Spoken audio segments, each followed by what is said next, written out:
Elisabeth of Valois was the third wife of Philip II of Spain, a man she married as part of a peace treaty. Did they love each other? Let's find out. Elisabeth of Valois was born on April 2, 1545, at the Château de Fontainebleau. She was the second daughter of King Henri II of France and Catherine de' Medici. Elisabeth's childhood was spent in the French royal nursery, where her father insisted that she share a room with her future sister-in-law, Mary, Queen of Scots. Although Elisabeth was lower in rank than Mary, as Mary was already a crowned queen, the two would remain close friends for the rest of their lives. Elisabeth spent her early years at court, living a life of luxury. The young Elisabeth had a close relationship with both her parents, but her father's affair with his mistress Diane de Poitiers would deeply affect Elisabeth, which would be reflected in her marriage later on. When she suffered infidelity on the part of her husband, she always thought of the harm Diane had done to her mother, and it made her suffer greatly because she did not want to go through the same betrayal. When Elisabeth reached the suitable age for marriage, she became a key player in French politics. Elisabeth's first suitor was Edward VI of England, but he died prematurely in 1553. Soon, a new marriage project would appear with the most powerful nation at the time, Spain. Spain and France were enemy nations, both seeking to wield the ultimate power in Europe.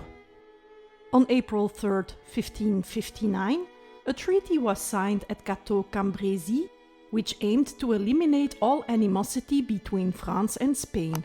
The guarantee that the treaty would be upheld was marriage. Philip II of Spain had married Mary I of England, a marriage alliance made for political and strategic interests. Mary died without offspring, and Philip did not wish to sever his relationship with England, so he sent a marriage proposal to his late wife's sister, Elisabeth I of England. However, when Elisabeth rejected the offer, Philip decided on marriage to Elisabeth of Valois.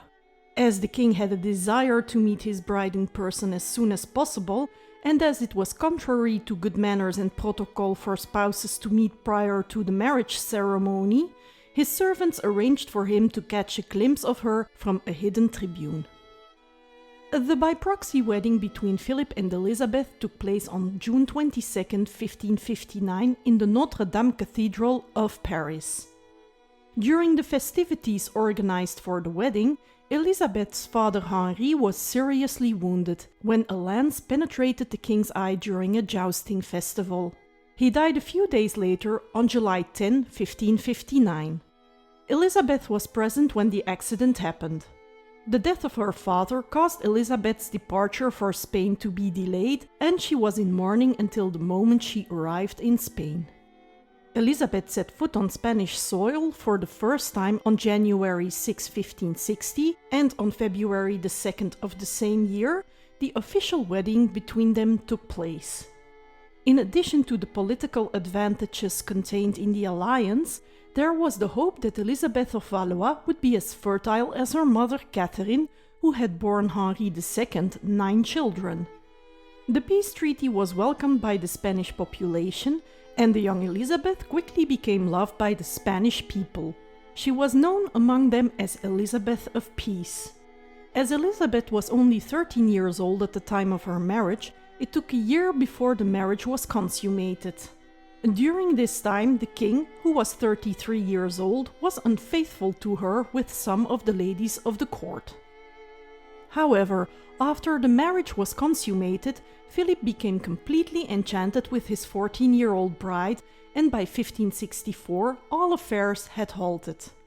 The couple grew extremely close to each other. Despite the significant age difference, Elisabeth wrote to her mother that she was fortunate to have married such a charming prince. Elisabeth of Valois was a valued advisor to her husband on politics with France. Through regular correspondence with her mother, she was her mother's eyes and ears at the Spanish court. The king decided to make her his representative at the Bayonne Conference in 1565, sending her to meet with her mother, where she did not hesitate to defend Spanish interests. Although Elisabeth tried to adapt to life at the Spanish court, she would forever miss the brilliance of the French court and the comfortable Renaissance chateaux built by her grandfather François I.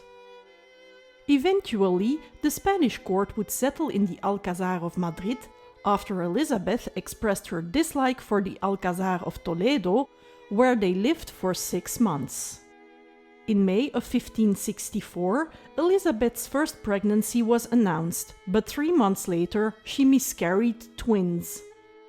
When a second pregnancy didn't occur fast enough, Elisabeth ordered the remains of Saint Eugène, a martyr and the first bishop of Paris, to be taken to Madrid. Whether by divine help or by the laws of nature, soon she found herself pregnant again and gave birth to the Infanta Elisabeth Clara Eugenia of Spain on August 12, 1566. Philip II was delighted with his daughter's birth. Elisabeth Clara Eugenie would be a great support to her father throughout life, helping him with affairs of government during his old age. She'd go on to marry Archduke Albert VII of Austria and would become the sovereign of the Spanish Netherlands in the Low Countries and the north of modern France, alongside her husband. Their reign is considered the golden age of the Spanish Netherlands. Soon, Elisabeth found herself pregnant again, and on October 10, 1567, she gave birth to the Infanta Catherine Michaela. Catherine Michaela would go on to marry Charles Emmanuel I, Duke of Savoy. In 1568, the Queen's health rapidly declined. After a new pregnancy, which caused her to vomit excessively, Elisabeth prematurely gave birth to a baby girl who died within a day. Doctors thought that the expulsion of the fetus would improve the Queen's health, but they were wrong. Elisabeth, who was anticipating her death, asked for her children to be brought to her room because she wanted to see them. She was able to say goodbye to her daughters and to her husband. Elisabeth of Valois died on October 3, 1568, at the age of 23. She was buried in the Pantheon of the Infantes in the royal crypt of El Escorial. It is said that Philip II only cried once in his life, which was when Elisabeth died. Philip mourned Elisabeth's death for the rest of his life. Only the lack of a male heir pushed him to marry again. Philip went on to marry the Archduchess Anne of Austria on November 14, 1570. Thank you for watching.